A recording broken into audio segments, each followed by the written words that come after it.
जय श्री राम, जय मां विंध्यवासिनी, हर हर महादेव। तो आज का टॉपिक है या आज का विषय है कि हवन। हवन कितने प्रकार की होती है और हवन से देवता कितने खुश होते हैं। इस विषय में हम आपको बताएंगे कि हवन हवन की प्रक्रिया कैसे होती है। देवी देवता हवन के माध्यम से कितनी ऊर्जा प्रदान करते हैं और उस ऊर्जा को कितना प्रभाव आपके जीवन में पड़ता है। तो देवता हवन और उसकी प्रक्रिया ये हम आपको इस वीडियो में बताएंगे।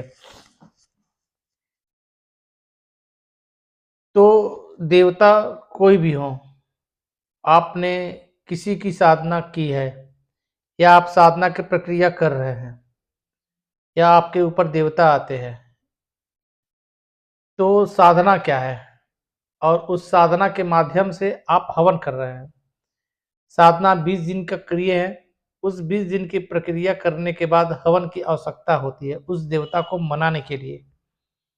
वो देवता उस हवन के माध्यम से आपकी ऊर्जा को और प्रबल करते हैं। वो ऊर्जा जब प्रबल होगी तो आपके शरीर में एक अच्छी ऊर्जा या अच्छी एक प्रतिक्रिया आपके शरीर में होगी और देवता उस ऊर्जा को आपके माध्यम से किसी भी कार्य को करने में सक्षम हो जाते हैं या उस देवता की ऊर्जा आपके शरीर अंदर इतनी अच्छा प्रवेश करती है कि आपका चेहरा, आपका मान सम्मान, इज्जत आपको सब मिलता है। एक छोटी सी हवन से भी आपको वो ऊर्जा प्रदान होती है, आपका जीवन बदल जाता है। तो लोग कहते हैं कि जाप करने से, मंत्र जाप करने से और हवन करने से और ऊर्जा को संग्रह करने से काफ़ी प्रभाव पड़ता है। तो आज का टॉपिक है हवन। हवन कितने प्रकार की होती है। हमने मान लीजिए हमने एक मंत्र जाप किया, एक दिन में हमने 21, 27, 40, 50, 54, 108 माला जाप किया। जाप करने के बाद हवन प्रक्रिया किया। वो हवन आपके देवी देवता की ऊर्जा का भोग होता है। वो भोग आप अग्नि के माध्यम से दे सकते हैं उस हवन में। हवन कई प्रकार के होते हैं। पहला हवन, आप किसी देवी देवता का जाप करें मंत्र, और मंत्र एक वचन होता है, मंत्र एक माध्यम होता है और उस देवता को उस भोजन को माध्यम बनता है हवन।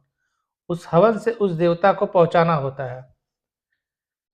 तो हवन होता है एक लौंग की, एक जायफल की, एक हवन सामग्री जो जड़ी बूटियों द्वारा होता है, एक चावल की खीर की। अलग अलग देवता के अलग अलग भोग बता रहा हूं मैं।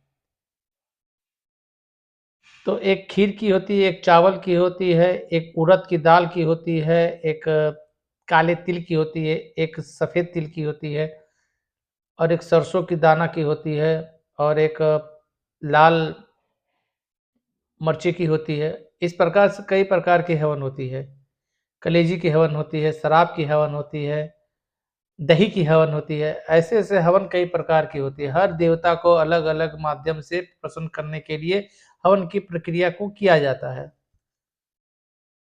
देवता उस गुरु की बात मानते हैं जो गुरु ने उसको उस देवता को दाहिने किया है और उस चीज़ को उस देवता को भोग देने के लिए हवन का माध्यम सबसे अच्छा है। आप मंत्र 1.25 लाख मंत्र कर चुके हैं मान लीजिए, लेकिन प्रक्रिया आपकी जैस की तैस बनी है, आपको कोई फ़र्क नहीं पड़ता देवता को। लेकिन जैसे ही आप हवन 108 माला की हवन या 108 बार आपने हवन कर दिया, आहुति दे दिया, वो देवता प्रसन्न होकर आपको आशीर्वाद देते हैं। तो हवन का माध्यम बहुत अच्छा होता है। जाप कम करके हवन सबसे अधिक करिए आप। जैसे लवंग का और घी का डिप लगा के 2-2 लवंग दीजिए हवन में, वो आपकी स्वीकार हो जाएगी। घी का हवन दीजिए ब्रह्म को, वो खुश हो जाएंगे। या हनुमान जी को दीजिए, दुर्गा जी को दीजिए, काली जी को, किसी भी देवी देवता को दीजिए हवन, वो आपको खुश हो जाएगा। और खीर की हवन हो गया, शराब की हवन ये तामसिक हवन में होती है, कलेजी की हवन तामसिक में होती है। हवन से देवी देवता, भूत प्रेत पिशाच सबसे अधिक उस हवन पे डिपेंड होते हैं जिस हवन को आप कर रहे हैं। और हवन के कारण इस तरह आपके जीवन में बहुत महत्व देता है। आप जितना मंत्र जाप न करें, उससे ज़्यादा हवन की प्रक्रिया करें।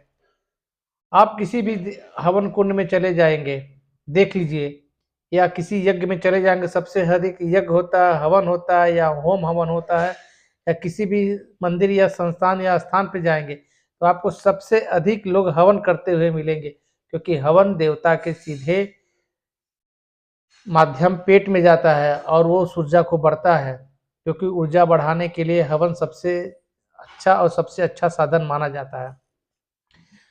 तो कोई भी साधक हो, नया हो पुराना हो, आप हवन करिए। हवन से आपकी सारी ऊर्जा देवता के माध्यम से पहुंचेगी और देवता आपके ताकतवर होंगे।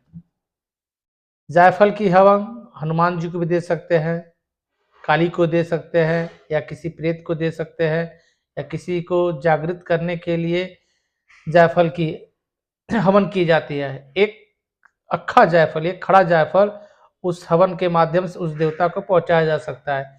108 माला का जाप करिए और 108 बार उस एक-एक जायफल उस हवन में डालिए। आपकी सारी मनोकामना पूर्ण हो जाएगी। और कम से कम महीने में 1-2 बार उस हवन को करना चाहिए जायफल की। लौंग की करिए, जायफल की करिए, घी की करिए, खीर की करिए। खीर ब्रह्म बाबा को बहुत अच्छा पसंद है। बतासे की करिए। कुछ डी तो जायफल की लेते हैं, कुछ डी तो नींबू की जायफल की लेते हैं, कुछ शराब की भोग लेते हैं। तो हवन, मेरा कहने का मतलब, हवन सबसे अच्छा माध्यम होता है देवता को खुश करने के लिए और देवता को सिद्ध करने के लिए हवन सबसे अच्छी माध्यम है।